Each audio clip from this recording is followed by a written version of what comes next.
first class. Yo, this is bad. Drinking orange juice out of a champagne glass. Is this what the people of Bel Air living like? This might be alright. But wait, I hear the prissy bourgeois and all that. Is this the type of place that they should send this cool cat?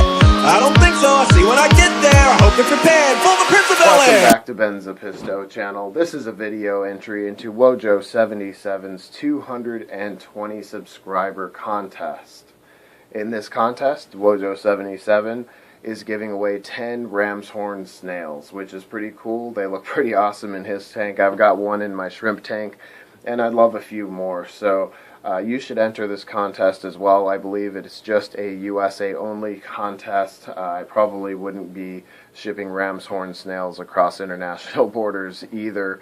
So thank you, Wojo77, for putting this contest on. Congratulations for all your subscribers.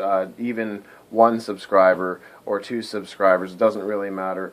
It just means that somebody's there interested in what you're interested in your content that you're putting out and all that kind of good stuff. So it just feels great that somebody else is kind of going through the same stuff that you're going through, you know. And you've got a great channel. So thank you for putting this on again, and I'm going to get right to this video.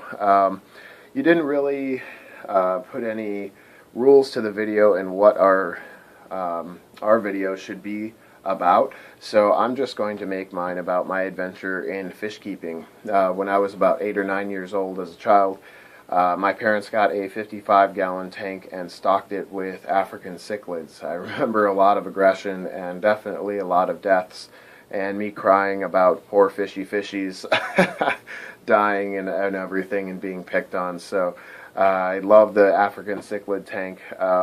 They ended up switching it up to an angelfish and shark tank. Angelfish, bala sharks. They had some black, like red-tail sharks or something like that. I don't know a whole lot about sharks. They were small. They seemed big to me when I was a kid, and I loved going into the living room and checking them out. So fast forward about 10, 12 years later, when I was about 20 years old, I ended up getting my own cichlid tank. I started out with Oscars, and of course you start out with Oscars and a common plecostomus in a 55-gallon tank. Common pleco is way too big for a 55, so I don't really suggest that to anybody, and an Oscar might even be big for a 55. A 75 would probably be a lot better, just because it's deeper and gives the Oscars a lot more room to turn around. So I wouldn't really recommend doing what I did, but I seem to fall into the Petco trap of Oscars and a common plecostomus, and I really love those fish. I really didn't care what anybody else said. I fed them live goldfish, which I really advise against. I gave them plenty of plants in the tank. That was also another mistake.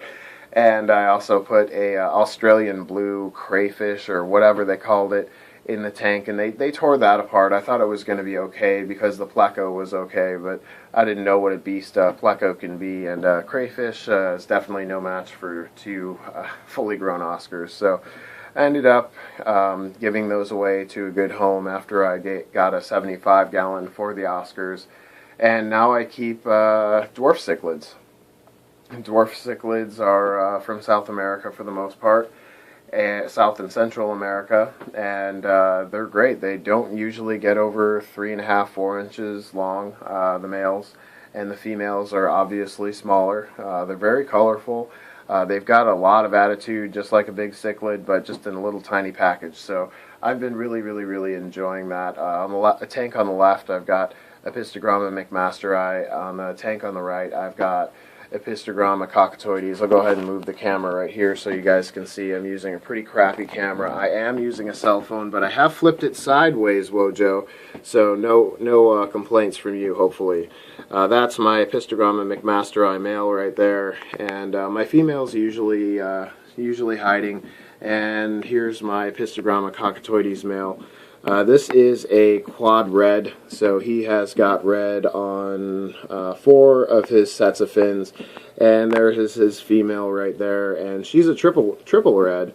She's got red on 3 sets of her fins, which is pretty cool. I'm hoping for some fry out of these guys, some good looking Epistogramma cockatoides. And these guys over here, the Pistogram and McMasteri, these guys are just juvenile, but they're growing up quick, so I'm excited to see what they're going to look like when they're bigger. Thank you again, Wojo, for putting on this contest. Thank you for all my subscribers for watching this video. I highly recommend going over to Wojo77's videos, or his YouTube channel, and checking out his videos. So thank you again for watching again and again and again, and hopefully you too get in on this contest, because it's just great. So catch you on the next video. Benzapisto channel out.